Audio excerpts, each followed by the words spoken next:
Fala pessoal, beleza? Então pessoal, nessa aula a gente vai falar sobre parâmetros e os dados que você pode colocar como input dentro do Grasshopper. Então essa aula vai ser referente a essas duas abas aqui, que é essa aba de primitivos, principalmente esses itens aqui, e a aba de geometria, que é referente a esses itens aqui. Eu não vou falar sobre todos os itens, mas eu vou falar dos principais itens que vocês precisam entender para manipular um script dentro do programa. Beleza? Então, primeiramente a gente vai começar com os dados primitivos. Então, o que são dados primitivos? Os dados primitivos são aqueles dados que são irredutíveis, né? E o que eu quero dizer com irredutíveis? Eles não podem ser transformados em nenhuma forma de dado mais simples do que a que eles já são. Então, os principais dados primitivos que a gente tem, no caso aqui, seriam os números e os textos, né? E os booleanos. E dentro dos números a gente vai ter aqui esses números que são os números inteiros e esses aqui que são colocados apenas como números, mas seria o equivalente a números reais ou números racionais, porque esse aqui suporta casas decimais, enquanto esse aqui não suporta casas decimais, são os números inteiros, né? Então, aqui, por exemplo, eu coloquei um input de um slider que vai de 0 até 1, e esse slider ele tem essa contagem aqui fracionada. Se vocês analisarem aqui, galera, quando eu dou um input acima de meio, o parâmetro converte para 1, e quando eu dou abaixo de meio, ele converte para 0. Aqui, ó. Beleza? E aqui nos números que está escrito só números, né, mas seria equivalente a reais, racionais, em programação seria float ou double, alguma coisa desse tipo. Você aceita basicamente qualquer número. E é interessante entender isso aqui da mesma forma com que a gente entendia, por exemplo, na matemática do ensino médio, né? Então, esse aqui ele contém uma lista maior que pertence a esse também. Isso quer dizer que esse parâmetro aqui aceita tanto números inteiros quanto números fracionados, enquanto aquele ali só aceita números inteiros. Beleza, galera? Bom, agora a gente vai falar dos booleanos. Então, os booleanos, na prática, eles são o dado mais primitivo em si do Grasshopper. Por quê, galera? Porque o computador ele entende apenas zeros e 1. E o booleano, ele é, na verdade, um 0 ou 1. Então, o que isso quer dizer? Isso quer dizer que quando o booleano, quando está em verdadeiro, equivale a 1, e quando está em falso, equivale a 0. Então, se a gente pegar um painel aqui, a gente vai ver que ele converte true e false, porque é dessa forma que o Grasshopper apresenta para você, mas você consegue, por exemplo, converter um booleano em um número, e esse número vai ser sempre 0 ou 1, como pode ser visto aqui. No caso, 0 para falso, 1 para verdadeiro. Beleza? Agora vamos para texto.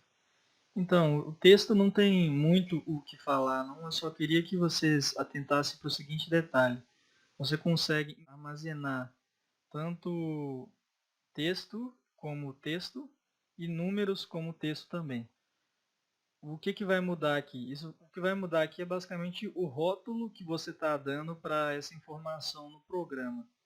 Então, se ela está com um rótulo, por exemplo, de texto e você der um input dentro de algo que necessita de um número, muito provavelmente vai aceitar, só que o que vai acontecer é que o computador vai ter que fazer um cálculo e isso vai te gerar uma perda em processamento. Então é só para vocês terem ciência que tem essa diferença de dar um input ou outro, beleza? Agora vamos passar para geometrias. E dentro das geometrias a gente vai ter aqui o grupo que eu coloco aqui como grupo dos vetores. Só que o que é o grupo dos vetores, galera? O grupo dos vetores que eu coloco aqui inclui vetores, pontos e planos. E por que que inclui esses três? Bom, um ponto, galera, ele é uma representação mais simples que a gente pode ter de uma geometria e ele armazena uma informação muito simples que são três valores numéricos, x, y e z. Enquanto que um vetor, ironicamente, acontece a mesma coisa. Então, ele também vai armazenar uma informação x, y e z. Qual que é a diferença do ponto para o vetor? É uma questão de conceito, galera. É um conceito, um rótulo que você coloca nessa geometria. Enquanto o ponto vai representar uma localização, o vetor vai representar uma direção. Então, por exemplo, se eu tenho esse ponto aqui 0, 0, 0, é completamente ok que exista esse ponto porque existe a coordenada 0, 0, 0. Mas um vetor 0, 0, 0, por exemplo, não existe porque ele não vai apontar para nenhuma direção. Que no caso aqui o nosso aponta para a direção z. E essa questão também, galera, de um vetor não ter localização, ela pode ser nitidamente vista aqui no Grasshopper. Se você colocar simplesmente esse vetor e esse ponto aqui e colocar para visualizar os dois, você vai ver que por default, né, por padrão, esse vetor aqui não tem nenhuma visualização. Para você conseguir visualizar ele, você precisa dar um ponto de localização a ele com esse componente aqui que chama displayVector. Então ele te pede um ponto de ancoragem, eu dei no caso o ponto 0, 0, 0 e o vetor 0, 0, 1. E agora ele vai mostrar para a gente o nosso vetor que está na direção z. Beleza, galera? Ok, entendido isso agora, galera, da diferença de pontos e vetores, vamos para planos. Então, o que que é um plano, galera? Um plano é uma representação de uma localização no espaço com dois vetores perpendiculares. Então, se a gente tem aqui, por exemplo, o nosso plano do mundo aqui do Rhino, a gente tem o x e o y aqui, que são esses vetores, e o ponto de localização aqui, que é o nosso 0, 0, 0. Só que o que acontece? Quando o Grasshopper armazena essa informação aqui no Grasshopper, né, você consegue visualizar que ele na verdade armazena só um ponto e um vetor.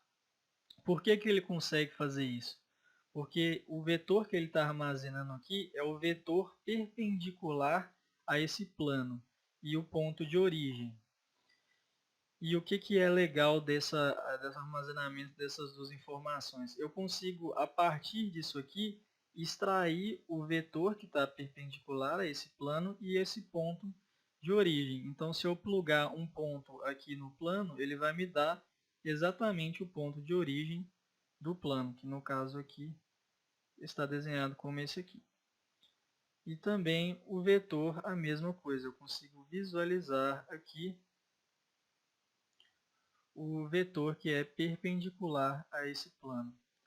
O que é interessante dessa capacidade aqui do Grasshopper é que você pode facilmente converter planos em pontos e até mesmo pontos em planos. Bom, às vezes, galera, você não se importa tanto com a questão do controle assim dentro do Grasshopper, então você consegue utilizar de uma forma muito simples, você consegue extrair a informação que você precisa para manipular as geometrias e etc.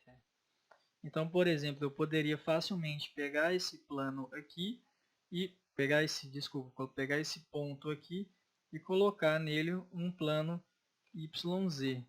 Então, se eu vim aqui YZ, conectar nesse plano, ele já faz isso aqui. Isso aqui vai ser bastante útil para a gente em diversas situações, beleza, galera? Bom, curvas. Então, aqui em curvas, galera, a gente tem vários tipos, né, que o Grasshopper aceita como curvas. E a princípio pode parecer estranho, mas, por exemplo, linhas e retângulos e círculos também são entendidos como curva pelo Grasshopper. Mas aí provavelmente você vai me perguntar, por que então eu usaria um desses três componentes que eu acabei de limpar aqui ao invés de usar esse componente aqui para pegar uma geometria do Rhino. Então, pelo simples motivo de que quando você clica nesse componente e vai set one, no caso aqui retângulo, ele manda você desenhar aqui no Rhino e importa para o Grasshopper. Qual que é a vantagem disso, galera? Então, em determinadas situações, é melhor você utilizar algo assim, né? Caso para você não precisar ir lá desenhar, etc. Você coloca aqui, vai ser uma geometria altamente específica e isso vai te economizar processamento, por exemplo. Porque quanto mais específico você coloca o input da geometria aqui dentro do Grasshopper, mais fácil é dele entender a informação com que ele está lidando. Beleza? Então aqui vamos lá também, ó, set one line. Vamos aqui, set one circle. Então todos esses eles têm essa característica de você pegar geometrias e desenhar aqui dentro do Rhino. Ele chama essa função de desenhar aqui dentro do Rhino, né? Beleza? E agora vamos passar para os BREPs, né? Que vale a Boundary Representation, ou representação de limite. Então, a gente vai ter funções muito parecidas com essas aqui que eu falei de desenhar, só que com caixas. Então, basicamente, é algo muito semelhante, são geometrias mais específicas que você pode clicar, set one box, e aqui você pode desenhar aqui.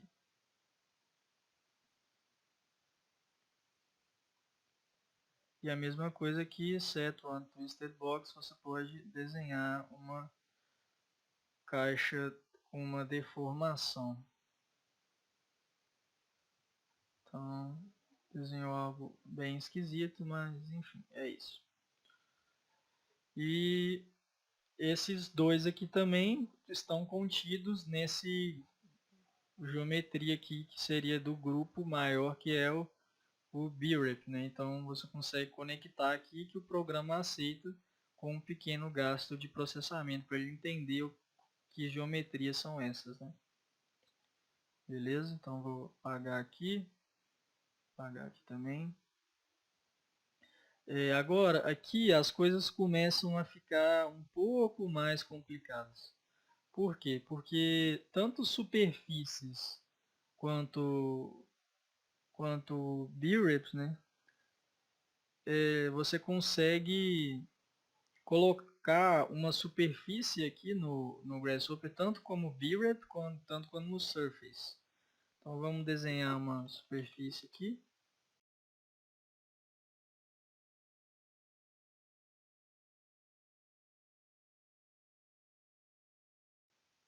Pronto, agora a gente tem a superfície aqui, beleza? Uma superfície complexa, vamos dizer assim. Vamos apagar o restante das visualizações, estão atrapalhando. Colocar em Shaded. Beleza, temos a nossa superfície aqui. Então a gente pode vir aqui, por exemplo, colocar Set One Surface. Aqui é a mesma coisa, Set One BREP, selecionar e ele vai alegremente aceitar da mesma forma. Qual que é o problema disso aqui? Bom, quando você vai manipular as geometrias dentro do Grasshopper, né, principalmente superfícies e curvas, você tem uma função que se chama-se Reparameterize, que basicamente faz com que o domínio dessa superfície ou dessa curva passe de basicamente qualquer um que esteja por ter colocado aqui no Rhino por algum motivo, passa disso para 0 e 1, de 0 até 1. Então, isso torna muito mais fácil a manipulação dessa superfície dentro do Grasshopper. E o problema é que quando a gente coloca um BREP aqui, essa função é inexistente. Então, para poder fazer a manipulação de, por exemplo, dividir a superfície como eu estou fazendo aqui, o ideal é que eu exploda, né, esse BREP, né, eu desconstrua ele e pegue a face dele, dou um reparameterize, ou então eu conecte ele no input de surface e dou um reparametrize. Só que qual que é a diferença?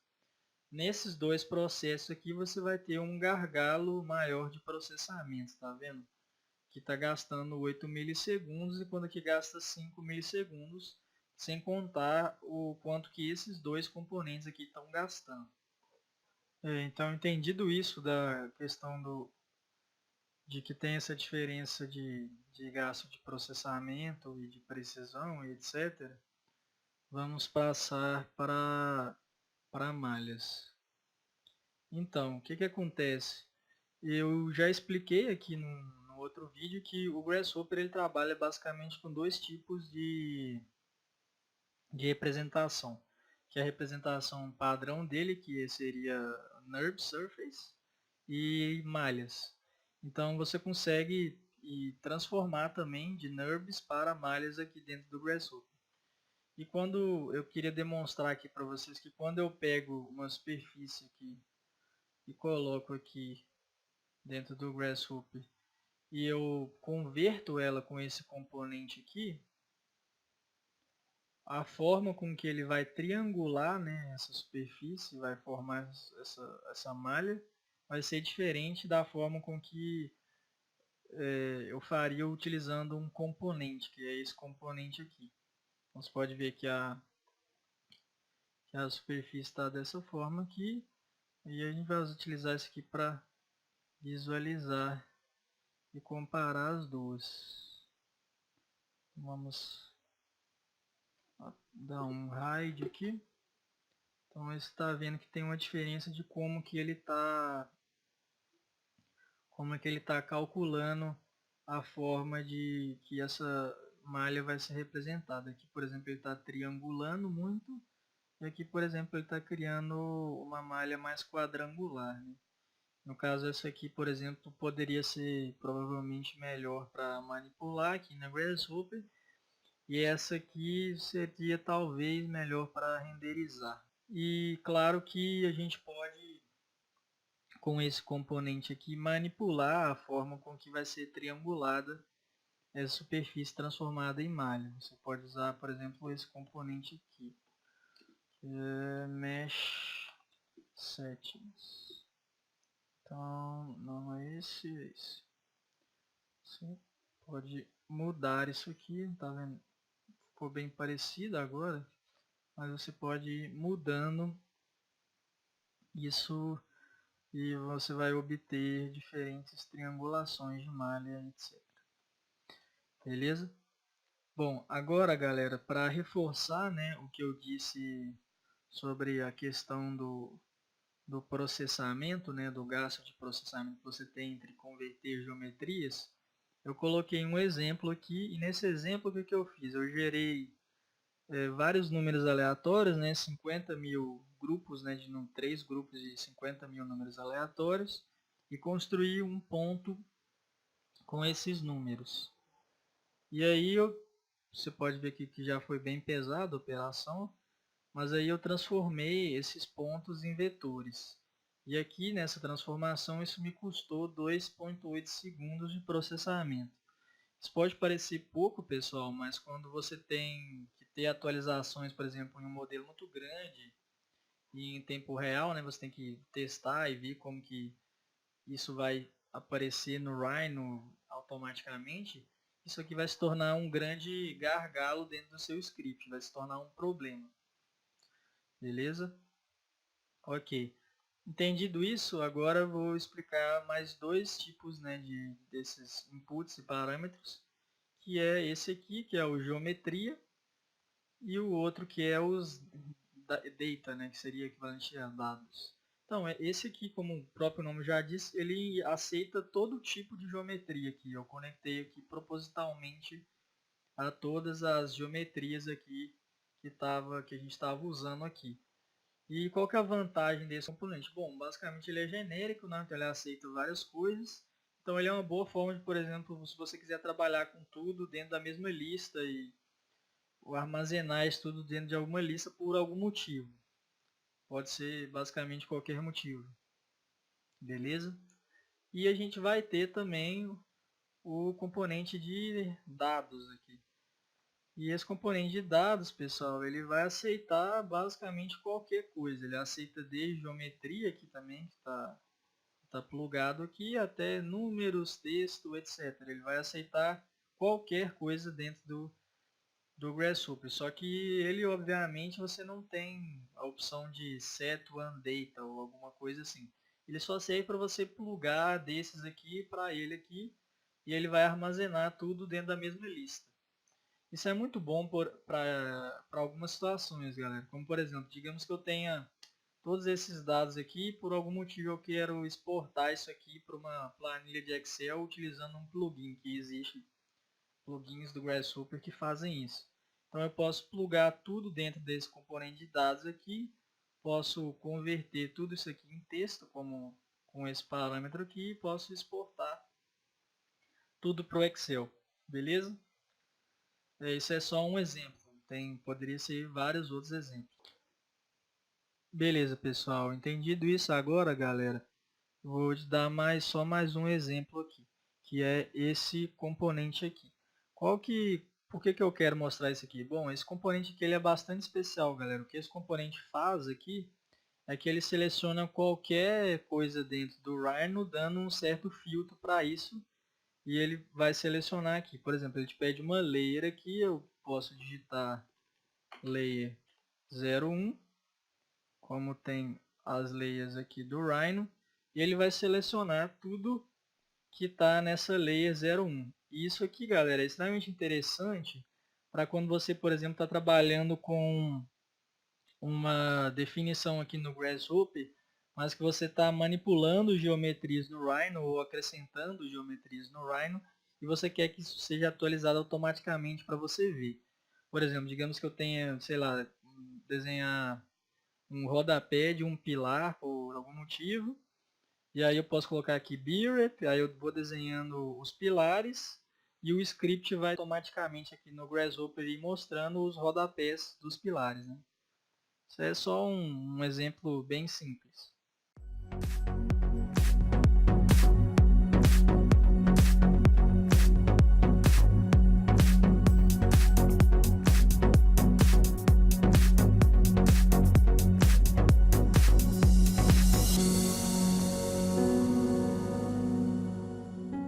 Por essa aula é isso, galera.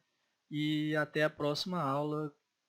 Dúvidas nos comentários, dá like no vídeo, se inscreve no canal e falou!